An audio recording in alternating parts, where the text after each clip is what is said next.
Welcome back to Celebrity Radio. It's Alex Belfield back in Las Vegas talking to some of the stars of the Strip, and one of the big new shows is 50 Shades The Parody, which is on at Bally's in Las Vegas, and the big star of the show is Tatiana Mac. How are you? I'm doing wonderful. How are you? You are delicious, do you mind me saying? I don't mind delicious. I've heard much raunchier. Well, I could have been raunchy because we've just come out of this 50 Shades parody. It's a musical, it's outrageous, it's shocking. It was born to be in Vegas, really, wasn't it? I cannot think of something that fits Vegas more quintessentially than 50 Shades of Parody, because you've got the racy material, you've got the singing and dancing, you have the shirtless guys, and, you know, you have that sort of tongue-in-cheek fun that Vegas is known for. And we have you, and you bring the glamour to the show, and you are gorgeous. What's it like being attractive? I've never had that feeling. This is just a lot of makeup, but I hear it's very, very convenient to be attractive. Usually I fall down first when I enter a room, so I tend to lead with my awkwardness. Well, you certainly don't in this show. I mean, there you were, just a girl in San Diego, and then you end up on this stage in Las Vegas. I mean, it's an extraordinary career. I guess you're living the dream to be a Las Vegas headliner in this show. I am still pinching myself. I booked this show and started rehearsals. I moved myself from California to Las Vegas in less than 4 days' notice. So I had less than 24-hour notice when I was told, hey, can you start rehearsals Monday? And I packed my life in a suitcase, and now every night I get to be in this wonderful fisting musical.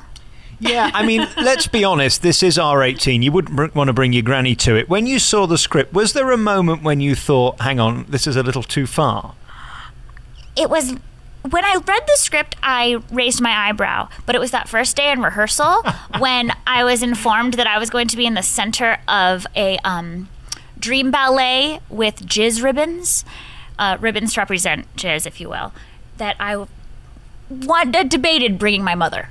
Why didn't they do all that jizz? That would have been a great number. We could have done a parody on Chicago, couldn't we? I'll make a note and I'll email the director immediately. I want some money for that, though, if you put it in.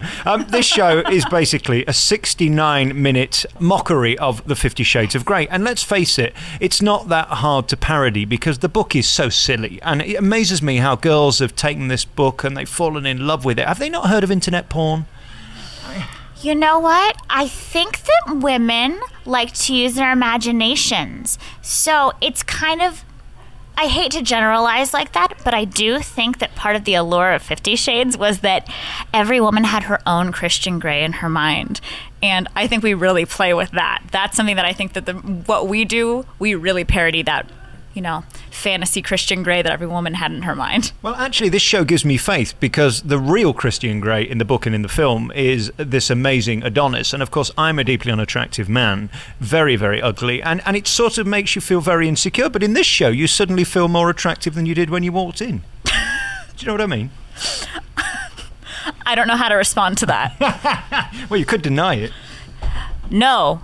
You are a deeply attractive man. You are exactly what I imagine when I read the books and see Christian Grey in my mind. There you go. And let's talk about the fisting scene, because that's quite interesting. I mean, when you look out at that crowd, there are some people who are shocked. I mean, that's as vulgar as it can get, really, isn't it? You'd think so, but I look out and I see half the crowd is shocked and half the crowd...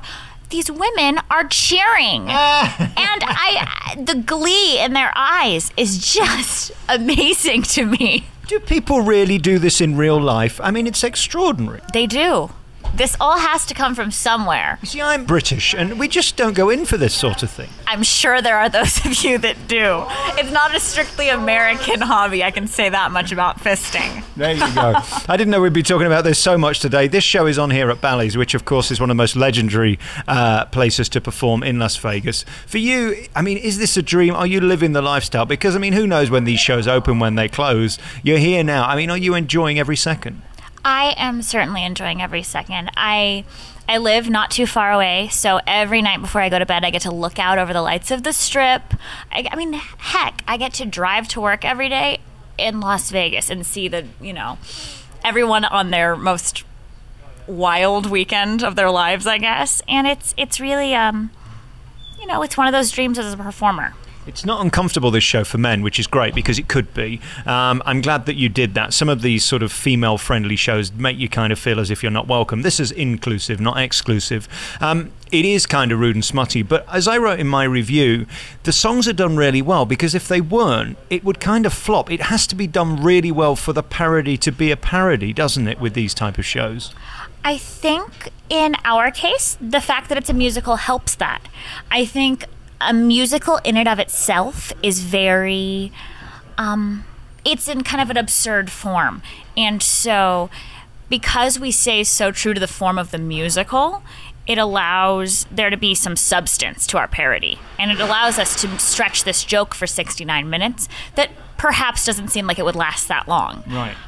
It also lets us develop the characters a little bit differently than maybe you'd expect otherwise. And we should say, for those who are wondering, there is no actual sex in this show. This is a comedy. This is a parody. This isn't some vulgar sex show. Nope. My mom was here opening night. Was she? And she was so happy with it, she came back again. So did you have a big opening?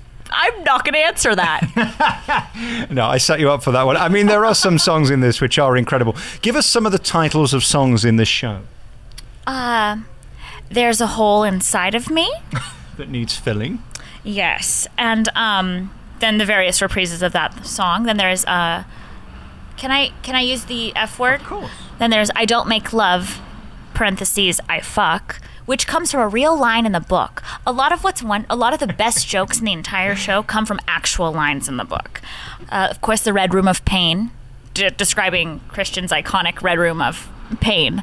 And that, I think, we take in a very different way than people would expect. They're expecting something very ominous and foreboding, and we go very Gilbert and Sullivan. Yeah, I mean, my idea of a room of pain would be sort of an hour watching Dr. Phil or something like that. This is quite different.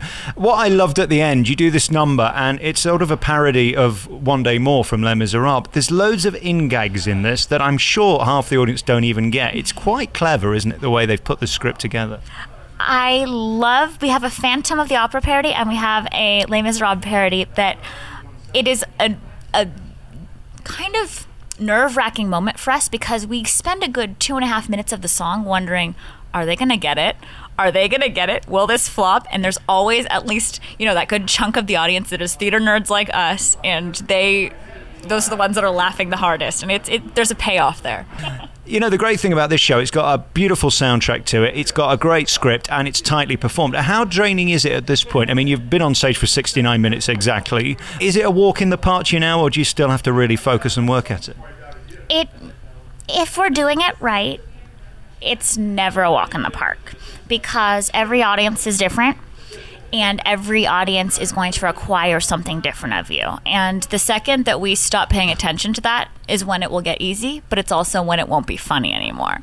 And again, this is a 7:30 show. It's pretty early for Vegas. I mean, people don't come out till late. I know tonight you had to work to really get them. It's a Sunday night in Vegas. Let's face it, it's not Saturday. I suppose the nights of the week do matter. The nights of the week do matter.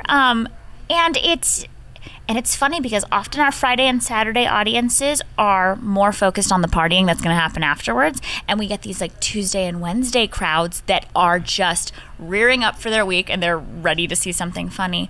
But I can't say it's necessarily dependent on the day of the week. A lot of times it's just how much they've had to drink first. Right. Welcome to Vegas. Is it fun being you at this point? I mean, you're the star of the show and you've got this incredible voice. I mean, we should say that. I mean, you sing these numbers so beltingly. Is the dream for you to go to Broadway or the West End, or where is the next goal? It's funny because for the longest time I was saying that my immediate goal was Vegas. And then I got here and I'm like, oh, now I have to come up with something new. So, of course it's Broadway, of course it's West End. I studied musical theater in college, so the second I stop paying that off, when I'm 85, is when I can stop dreaming bigger. Yeah, by the point in which you're too old to do it, you'll probably be able to pay it off and get a gig, won't you? I don't know. I think I'll be really, really engaging when I'm 85, okay? I think you will. And what I'll say about you, Tatiana, I think there's going to be so many character roles for you because you are different and you've got this character about you and this sort of ebullience and energy. Were you born with that? I guess you can't be trained it. There's something important in knowing what you are good at, knowing what you aren't so good at, and capitalizing on both of those things. So If I'd have known what I was good at, I wouldn't be here sat talking to you. I'd probably be working in the post office or something. Do you know what I mean? apparently working in the post office is very, very, very difficult, taxing, and you've heard people going postal.